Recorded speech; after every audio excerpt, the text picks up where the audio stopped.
Market को booth market में तब्दील किया गया था, जिसके तहत विभिन्न रेडी मार्केट को प्रशासन ने बूथ बनाकर मालिकों को सौंप दिए थे। लेकिन पूरे शहर में कुल 23 रेडी मार्केट थी, जिसमें से 20 रेडी मार्केट को बूथ बनाकर दे दिए गए। लेकिन 3 रेडी मार्केट ऐसी है जो पिछले 45 सालों से नहीं बनी। उनमें से एक सेक्टर 29 की रेडी मार्केट है। यहाँ कुल 70 दुकानदार हैं, जो वर्ष 1968 से लगातार चंडीगढ़ प्रशासन के चक्कर काट रहे हैं, लेकिन उन्हें अभी तक सिर्फ आश्वासन ही मिले हैं। इतने सालों में 10 सांसद बदल गए, प्रशासन के न जाने कितने अधिकारी बदल गए, लेकिन उनकी रेडी मार्केट अभी भी वैसे की वैसे ही है। मार्केट में चौथी से 5वीं पीढ़ी तक के लोग यहाँ दुकान चला रहे हैं। न तो उन्हें रेडी मार्केट की जगह बूथ मिले और न ही वर्ष 2004 से दुकान आगे उनके नाम पर ट्रांसफर की गई। वहीं दुकानदारों का कहना है कि पिछले कई सालों से वे प्रशासन के अधिकारियों से मिल चुके हैं, लेकिन अधिकारी बदल जाते हैं, उन्हें इंसाफ नहीं मिलता। हम भी बहुत संघर्ष करे। इस लाइसेंस है रेडी मार्केट के लिए, हम लाइसेंस के लिए दिल्ली तक गए, बसें भर के गए। वहाँ से फिर आदेश हुए हमारे लाइसेंस बनाए गए। उसके बाद में फिर बताए गए, फिर हमने इसके लिए जेल में भी गए। जेल में भी दुकानों के लिए गए हम, साथ में हमारे साथ हरमोहन रावत जी थे। अच्छा, वो सब इकट्ठा करके ले गए थे कॉलोनी का रेडी फड़ी वालों को। वहाँ भी गए तो हमारे ये लाइसेंस बनाए गए। फिर हमारे सन 91 में ये लाइसेंस बनाए गए कि तुम्हें 1 साल के अंदर वोट दिए जाएंगे, 3-3 हज़ार रुपये जमा करा। उसकी नहीं मिले, किस तरह की दिक्कत आ रही है? अभी बहुत दिक्कत आ रही है जी। लोगों को मिल गए, हम बूढ़े हो गए हैं। अगर हम मरा जाते हैं तो हमारे को औलाद को कहते देते ही नहीं है, कहते उधर देंगे नहीं। अब वो हमारे बच्चे काम करेंगे तो हमें एक रोटी कमा के खवाएंगे, इसी पे काम करेंगे और कोई सहारा तो है नहीं। सारी जिंदगी हमने इस रेडी मार्केट में बिता दी।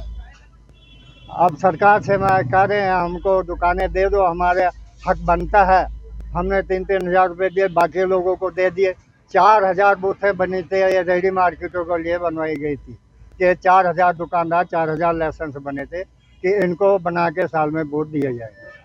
आज तक कर रहे कुछ सबको दे दिए। एक हमारी मार्केट, एक 28 की, ये 2 पता नहीं क्यों सरकार रोकी बैठी है।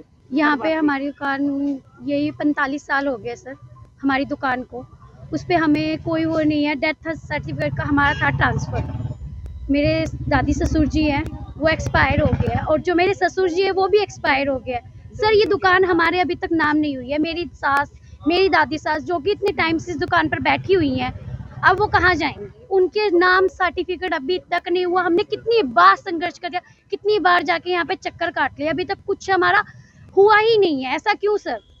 कब होगा ये? अब मेरी दादी सास अपना पेट पालने के लिए इस दुकान पे कर रही है। अगर ये दुकान भी हमारे पास नहीं रही, फिर हमारा कहाँ होगा?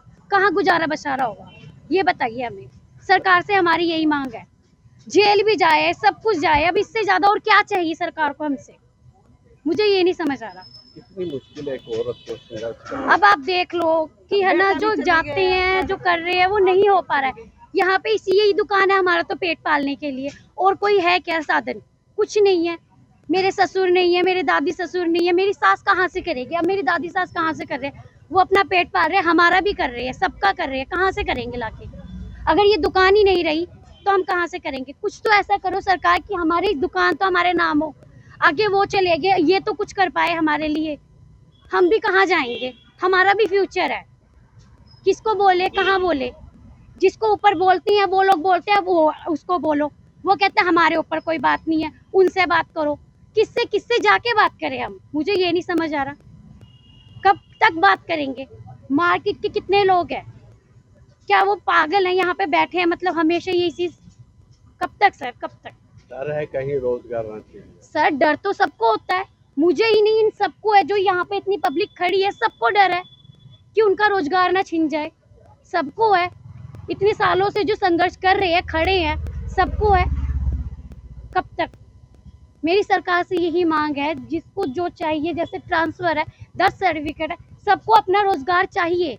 एक ये तो हो कि ये चीज हमारी ही है, हमारे अलावा किसी की नहीं है। हमें ये गारंटी तो दे सकती है सरकार, या नहीं? वोट मांगने के लिए सरकार फटाफट आ जाएगी। मार्केट में इतने बंदों से वोट चाहिए, पर जब कभी पैसे चाहिए, इस चीज के लिए चाहिए, वो भी ठीक है, वो भी मार्केट देती है। उसके बावजूद आज ये हाल है, ऐसा क्यों? हाँ जी, मैं कह रही, मैं क्या अभी ना मेरे डैडी है, ना मेरे मम्मी है, ना मेरे हस्बैंड है, कमाई का कोई साधन नहीं है। मैं कितने जावा हूँ? मैं इसके दसो, यही मेरा साधन है कमाई का। वो बूथ अलाट करने के लिए कहा गया था, उसके बाद बूथ अलाट क्यों नहीं हुए, इस पे भी आप ਅਸੀਂ 50 ਵਾਰੀ ਉੱਥੇ ਚੱਕਰ ਕੱਟੇ ਆ ਉਹ ਬੂਥ ਕਿਸੇ ਦਾ ਨਾਮ ਵੀ ਟ੍ਰਾਂਸਫਰ ਨਹੀਂ ਕਰ ਰਹੇ ਹੈਗੇ वजह क्या है, आपका नाम शामिल नहीं किया जा रहा? ਮੇਰਾ ਨਾਮ ਸ਼ਾਮਿਲ ਨਹੀਂ ਕੀਤਾ ਜਾ ਰਿਹਾ वजह ਸਾਰੀ ਜ਼ਿੰਮੇਵਾਰੀ ਮੇਰੇ ਸਿਰ ਤੇ ਹੈ ਮੰਮੀ ਦੀ ਵੀ ਡੈਡੀ ਦੀ ਵੀ ਸਾਰਿਆਂ ਦੀ ਬੱਚਿਆਂ ਦੀ ਸਾਰਿਆਂ ਦੀ ਜ਼ਿੰਮੇਵਾਰੀ ਮੇਰੇ ਸਿਰ ਤੇ ਹੈ ਤੇ ਉਹ ਹੁਣ ਟ੍ਰਾਂਸਫਰ ਨਹੀਂ ਕਰ ਰਹੇ ਹੈ ਮੇਰਾ ਰੋਜੀ ਰੋਟੀ ਰੋਜ਼ਗਾਰ ਸਭ ਇਹੀ ਦੁਕਾਨ ਹੀ ਹੈ ਮੇਰੀ आप चाहते हैं कि ट्रांसफर किया जाए? ਹਾਂਜੀ ਮੈਂ ਚਾਹੁੰਦੀ ਹਾਂ ਟ੍ਰਾਂਸਫਰ ਕੀਤਾ ਜਾਵੇ ਮੇਰਾ ਨਾਮ वहीं रेडी मार्केट के प्रधान हरीश ने बताया कि उनकी कई पीढ़ियां इन दुकानों पर काम कर चुकी है। उन्हें वर्ष 1991 में कहा गया था कि आपको पक्के बूथ बनाकर दिए जाएंगे, लेकिन अभी तक नहीं दिए गए। यहाँ पर जो बसी हुई है वो 89 से बसी हुई है, लेकिन इससे पहले भी 4-5 जगह गवर्नमेंट ने उजाड़ी और बसाई। ये मार्केट 1968 से सेक्टर 87 में बसी हुई थी जी। उसके बाद 29D में 29C में यहाँ से बसी हुई है। यहाँ इस दुकानदारों को यहाँ पर 50 साल से ज़्यादा हो गए जी काम करते कुछ चंडीगढ़ में। अब किस तरह की डिमांड है आपकी? हमारी डिमांड ये है कि इस मार्केट में मेरे दादाजी भी काम करते थे, मेरे पिताजी भी काम करते थे, अब मैं काम कर रहा हूँ, मेरे बेटा भी अब 24 साल का हो गया है। ये हमारी 4 पीढ़ियाँ जो है इस रेडी मार्केट में काम करती हैं। 1991 में गवर्नमेंट ने हमसे 3-3 हज़ार रुपये लिए थे, भी 1 साल के अंदर अंदर बूथ बना के दे देंगे, लेकिन अब देख लो कि 1991 से लेकर अब तक 30-35 साल हो गए हैं, उन्होंने अभी तक बूथ बना के नहीं दिए। हमने इस बारे सरकार से, लीडरों से बहुत डिमांड की थी। सब लोग कह देते हैं कि हम दे देंगे, इनकार नहीं करते, लेकिन अभी तक जो हमारा जो इंसाफ हमारे साथ नहीं हुआ और जो हमारा हक है हमें नहीं मिला।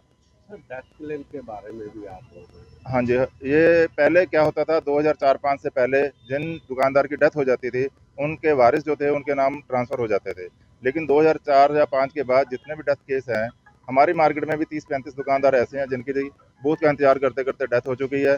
लेकिन बूथ तो क्या देने थे, लेकिन जो उनके वारिस थे उन्होंने अप्लाई किया हुआ है, लेकिन उनके नाम भी अभी तक ट्रांसफ़र नहीं हुए। हम सरकार से ये मांग करते हैं कि डेथ ट्रांसफ़र केस पर लगी रोक को हटाकर वारिसों के नाम ट्रांसफ़र किए जाएँ, क्योंकि एक तो देखो घर का जो मुखिया था वो चला गया, रोज़गार का कोई साधन नहीं है, ऊपर से वो अभी तक लाइसेंस ट्रांसफ़र नहीं हुआ है, सिर पे जो है तलवार लटकी हुई है।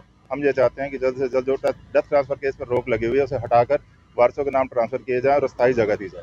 कितनी रोजगार को मुश्किल आ रही है, क्योंकि ट्रांसफर नहीं हो रहे। हाँ जी, रोजगार करने में मुश्किल आ रही है। एक तरफ सरकार कह रही है रोजगार दो, हाँ जी, हाँ जी, हाँ जी। इस पर क्या कहना है? हम ये कहते हैं कि एक तरफ तो सरकार कह रही है कि रोज़गार दो, ऊपर से हमें जो रोज़गार चल रहा था उस पर भी रोक लगाई हुई है जी, और वो रोक हटाई जाए और हमें स्थायी रोज़गार। बहरहाल अब देखना ही होगा कि प्रशासन को एक बार फिर समस्या से अवगत कराने के बाद इनकी समस्या का समाधान होता है या नहीं। पंजाब केसरी टीवी के लिए चंडीगढ़ से भागवत सिंह की रिपोर्ट।